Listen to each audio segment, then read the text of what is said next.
Our story begins on a Republic Venator traveling through hyperspace as Kit Fisto is finishing up a strategy meeting with Admiral Yularen, Commander Oppo, and Commander Monk.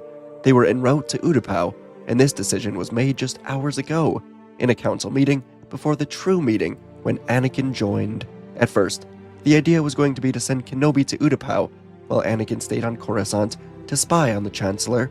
But as Anakin's frustrations and his anger began to bloom, Mace Windu made the executive decision to get Anakin out of Coruscant until everything with the Sith and with Palpatine was settled. After all, there was no denying that Anakin is perhaps the best warrior that the Jedi have to offer, and him being paired up with Fisto would make any enemy fear their presence. And as this meeting ended, Kit Fisto would walk through the doors of the Venator, moving to the bridge and walking across the pathway where many clone officers were preparing for the coming battle. And Kit would find Anakin at the front of the bridge, staring out into the blue waves of hyperspace. Anakin was looking into the endless blue, and all he was seeing was her face. All he could see was Padme, screaming out for him as she died.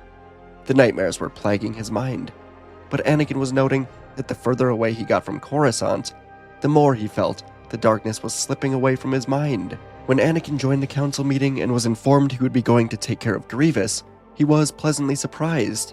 The Chancellor himself recommended Anakin for the mission, but still, Anakin had been playing the role of spy for the Council, and also playing the role of personal representative to the Chancellor himself. Both of them agreeing to send Anakin all the way to Utapau was rather surprising. Of course, Palpatine didn't actually expect the Council to send Anakin away. He thought the Council would deny the request and keep Anakin on world. Unfortunately for Palpatine, he underestimated Windu's annoyance with Anakin over these last few days, and so now Palpatine was unsure what to do about Anakin, while Anakin was happy to do what he just does best, fighting. And when Fisto reached Anakin on the bridge, he told the young Jedi Knight that he just missed the strategy meeting. Fisto had to repeat himself, as Anakin was still staring out into the blue waves. And this time, Anakin shook his head, apologizing, saying that his mind is not focused on the moment. Fisto would ask if it's anything that Anakin wants to discuss, and after shifting uncomfortably, Anakin asked Fisto what he thinks the galaxy and the Jedi Order will look like as the war comes to a close. Fisto said there's no way to be sure, but if the Republic does emerge victorious with this attack on Utapau, then he expects Windu and the Council to go to the Chancellor, helping him to step down and strip away the emergency powers that he's been granted during the war. Anakin thought that it almost sounded like treason, so he asked Fisto what will happen if Palpatine refuses, and Kit would say that if Palpatine is as trustworthy and as loyal as Anakin may think, then that should not be an issue. After all, this is still a republic and a democracy, is it not? The Chancellor has stayed in office long after his term has expired. He effectively controls the Senate, the courts, the entire Grand Army, and even the Council to some extent. That does not sound like democracy. Even Anakin, with his love for Palpatine, could not deny that Palpatine has taken his powers further than necessary. And Anakin just said that he doesn't even remember what being a Jedi was like before the war. He and the Order have changed so much over the last few years. They've all been through so much. And Kit would grab Anakin by the shoulder, telling him that Windu and the Council have all been tough to him, but deep down, they are just as stressed and worried about the coming end to this war. Once it is settled, once the dark side of the Force is pushed back down into the depths, then everything will seem so much more clear. The Force itself will open up, and new opportunities will come to them.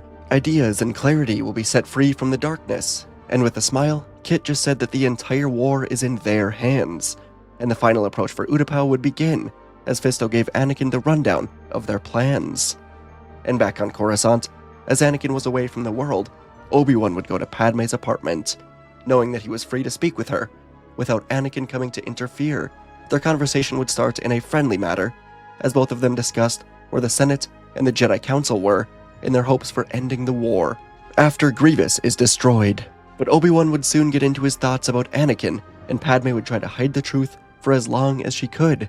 But it was not long before it became obvious that Obi-Wan knew that she and Anakin were together.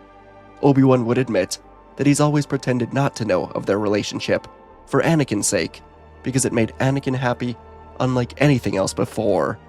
Obi-Wan admitted that he and Anakin are closer than he ever anticipated, but he is not blind. He knows that the Master and Padawan relationship, no matter how far they may stretch it, will never fill Anakin's true emotional needs, and he's very grateful to Padme for being there with him. This talk would end up being quite freeing for Padme. She has long suspected that Obi-Wan would be helpful to her and to Anakin if Anakin would just let Obi-Wan in, but Anakin always refused. The more Obi-Wan seemed to move into favor with the Council, the more Anakin would seem to move away from him. But the two of them would sit down today, and eventually Padme would tell Obi-Wan about Anakin's nightmares and how they are eerily similar to the ones that he had about his mother. This would strike at something deep in Obi-Wan's heart. One of Obi-Wan's greatest regrets was dismissing Anakin's dreams about his mother before the war, saying that all dreams pass in time. He knew that Anakin went to Tatooine before the war. He felt the plunge of darkness in the Force, but the two of them never spoke of it, as Obi-Wan blamed himself for whatever Anakin did that day. So, when Obi-Wan heard this, he would promise to Padme that he will do whatever he can to be with her and with Anakin as they get closer to the birth of the child. Overall, the conversation was excellent, and Obi-Wan would receive a report from the Council that Anakin and Fisto have arrived above Utapau. Obi-Wan smiled to Padme, saying the war should be over soon, and everything will be alright. And as he said this, neither Obi-Wan nor Padme were sure if either of them believed those words. And across the galaxy, the 501st was rappelling straight down the inner wall of the sinkhole towards level 10, where Grievous and his droids were stationed. Commander Monk's detachment was spreading out across long bridges along the upper levels, setting up turrets and cannons to cut off any attempt to move reinforcements upwards. Fisto was directing them from a hidden crevice, calling out every position shift.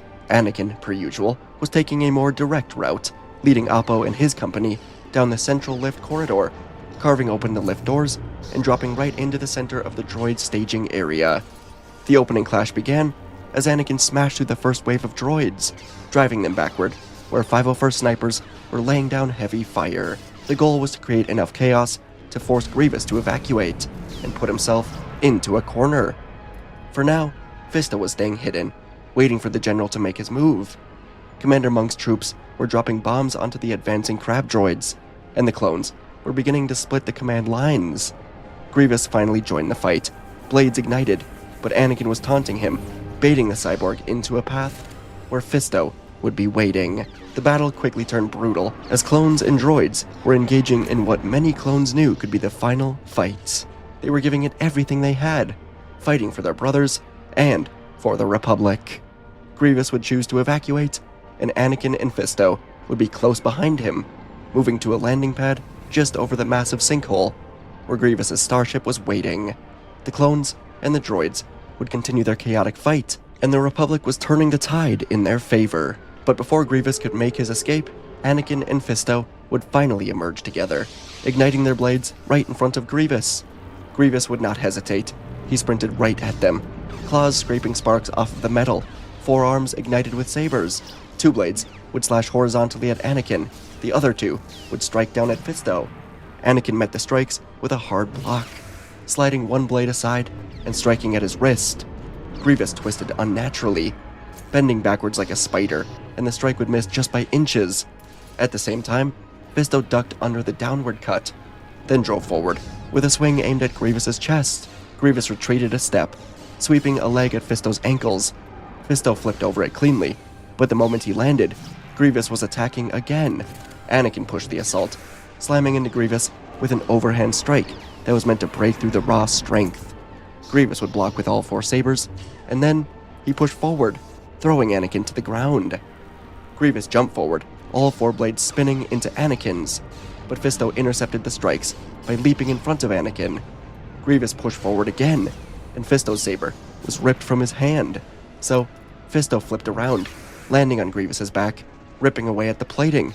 Grievous roared, then threw himself against his starship, crushing Fisto beneath the steel in the armor. Fisto fell to the ground, and Grievous went for a killing stab, but now Anakin was back. He cut through Grievous's stabbing arm, and Fisto got back up, calling back his lightsaber, and he severed another arm. Grievous, for the first time in this battle, was in trouble. He acted weak, defeated, But when Anakin swung again, the cyborg would kick out, smashing the heel of his claws right into Anakin's chest. Anakin flew backwards, barely catching himself before going over the edge. Fisto tried to capitalize while Grievous was off balance. He lunged in with a precise stab, but Grievous reacted instantly, dropping a saber, then wrapping a hand around Fisto's wrist. Grievous would snap Fisto's arm, causing Fisto to scream in agony as his saber fell. His arm was broken, and Grievous then slammed his metal fist right into Fisto's nose and jaw. Fisto's head fell back, the nose and the jaw were broken as well, and Grievous lifted him off the ground like a rag doll. As Anakin got to his feet, he saw Grievous holding Fisto over the edge, and with a laugh, Grievous told Skywalker to choose. As Grievous hurled Fisto off the platform now, he was still laughing, and he turned towards his starfighter. Anakin acted purely on instinct, doing what few other Jedi would do, and he leapt off of the edge after Fisto's falling body. Anakin went into a dive, pushing through the air, and behind him, he heard Grievous's ship take off. But Anakin just pushed forward, finally catching Fisto's body, then looking to the ground. There was a large pool of water beneath them, and Anakin used the Force, breaking the water barrier, guiding him and Fisto to crash into the pool. And after another struggle, Anakin would pull the Jedi Master out of the water, activating his evacuation signal. Kit slowly came to his senses, and he asked Anakin what he was thinking. He would have easily given his life if it meant Anakin could destroy Grievous. But Anakin simply told the Jedi it wasn't in him to win the battle that way, not when he could still save him. Kit just shook his head. Anakin was a mystery. Perhaps the greatest warrior the Jedi had to offer also was the most compassionate. And those two things could blend perfectly to push someone like Anakin into the dark side. But he told Anakin to finish the battle, and then scour the entire world for any sign of where Grievous could have gone. Anakin nodded, and Fisto would be lifted away in a gunship, taken away to be placed into a medical center for his injuries, and information would be reported to Coruscant that Grievous has escaped. But events were already in motion on the capital world. Mace Windu, Obi Wan Kenobi, Sazitin, and Agen Kolar were going to Palpatine's office to request that he step down so the war could come to an end. This was intended solely as an attempt to force Palpatine to step down and give up his emergency powers. The Jedi had no confirmation that Palpatine was a Sith Lord, although they did have their suspicions, and those suspicions would be confirmed when Sidious revealed himself by carving straight through Sazitin and Agen Kolar, before fighting Windu and Kenobi through the halls of the executive office. The duel was so sudden, but Windu had time to sink into the pod.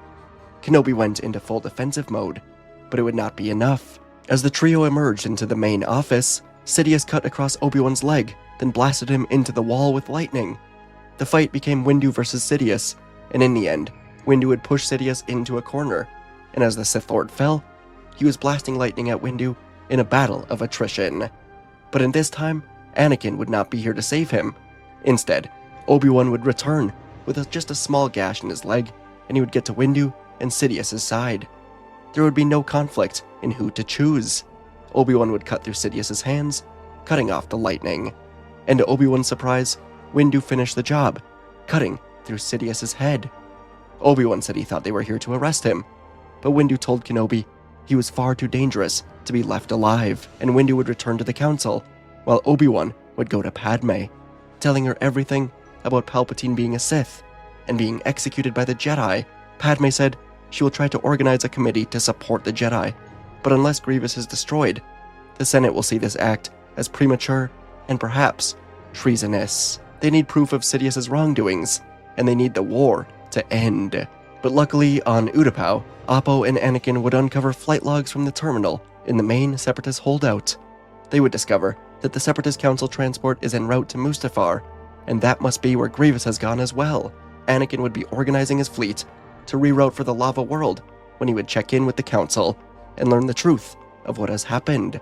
Chancellor Palpatine has been exposed as Sidious and executed after killing 2 Jedi Masters. Anakin learned that Obi-Wan helped deliver the execution, and Anakin was overwhelmed. But he would soon speak with Padme, and she would help him to see the truth. Palpatine was behind everything, and Anakin would realize that the darkness surrounding his visions was beginning to fade away. All he wanted now was to destroy Grievous, end this war. and Grievous would call every droid reinforcement to be stationed above Mustafar. So, the Republic would respond with everything that they had, every available ship, clone, and Jedi. And as the Republic fleet emerged above the world, Mace Windu's squadron would fly in with Plo Koon's wolf pack, cutting apart droid fighters. While Windu was leading from the front, Plo Koon was commanding the other waves, weaving under the fire of the Separatist fleets, launching torpedoes into exposed hangar bays. And on the other side, Aayla Secura and Ki-Adi-Mundi were coordinating a wave of starfighters that tore into a cluster of frigates. The Separatists were flooding the space around Mustafar with thousands of fighters. The space battle was brutal, a grinding push of laser fire, explosions, and ships forced to operate at the brink of destruction. And now Anakin and Obi Wan were flying side by side, keeping their formation stable while covering for clone fighters emerging in heavy waves. Together, they would help break down the Separatist fleet as Lucrehulks were burning, frigates were breaking apart, carriers were drifting helplessly into each other, and the Jedi would press their offensive. Dozens of Republic gunships would deploy from orbit and descend into the atmosphere, but the remaining Separatist ships continued to launch fighters into defense. Anakin and Obi Wan were leading the assault into Mustafar, while the rest of the Jedi and the Republic focused on not letting any Separatists arrive or escape. And on Mustafar, Grievous was standing on a bridge as he saw Anakin and Obi Wan land together. He cursed to himself. He could not rid himself of Skywalker. And the two Jedi would move right for him. This time, they were far more ready. Anakin learned a lot on Utapau. Obi Wan has fought him many times. And after a battle across the lava, Anakin would sever one arm, and Obi Wan instantly followed by slicing another hand. Grievous tried to retreat across a bridge over the lava, but Anakin jumped, landing in front to block his escape, and Obi Wan pushed him back with a force shove. The cyborg was cornered, and both Jedi were able to drive their blades through his chest. Anakin finished it, lifting Grievous with the Force, holding him over the edge, the same way that he did with Fisto. And Anakin told Grievous that no one is coming to save him, as Grievous's destroyed body was dropped to burn away in the lava. The Battle of Mustafar would soon come to an end. Gunships would sweep across the world, while Jedi Masters moved into the facilities. Mace Windu would work with Plo Koon, finding and arresting the Separatist Council. When the Republic returned to Coruscant with victory, Anakin and Obi Wan would sit together, and Obi Wan helped him peel back the fear of Padme dying, layer by layer. By the time Coruscant was beneath them, Anakin was far more at ease, especially knowing that peace was upon them. Reconstruction of the Republic began immediately. With the Separatists defeated and the Senate shaken by years of crisis, Windu and Bail Organa would form a joint committee restructuring the government authority, ensuring the Jedi Order underwent their own investigation to prove they were not treasonous. Emergency powers were dissolved, and the Jedi Order stepped back from politics, returning to its core purpose. Clone troopers were offered full citizenship in return for helping rebuild the worlds ravaged by war. And one of the first stops that Anakin made after the victory ceremonies was the Jedi Medical Hall. Kit Fisto was on a recovery bed, and Anakin sat beside him, then revealed the lightsaber of Nadar Veb, Fisto's former Padawan, the weapon Grievous had taken as a trophy years ago, as Fisto made his escape from Grievous's lair. Fisto was truly grateful, and he would be a strong voice in bringing Anakin to the role of Master. The Clone Wars were over. The darkness had been cut down before it could rise for good, and with the Jedi refocused, the Senate reformed, and the galaxy relaxing, Anakin would become a father and a Jedi Master, starting a life he'd only dreamt of in the past. And folks, that is our story for today. One that was fun. I enjoyed it. It was, I wanted to, the first battle with Grievous on Utapau, I wanted to make him, more powerful, I guess.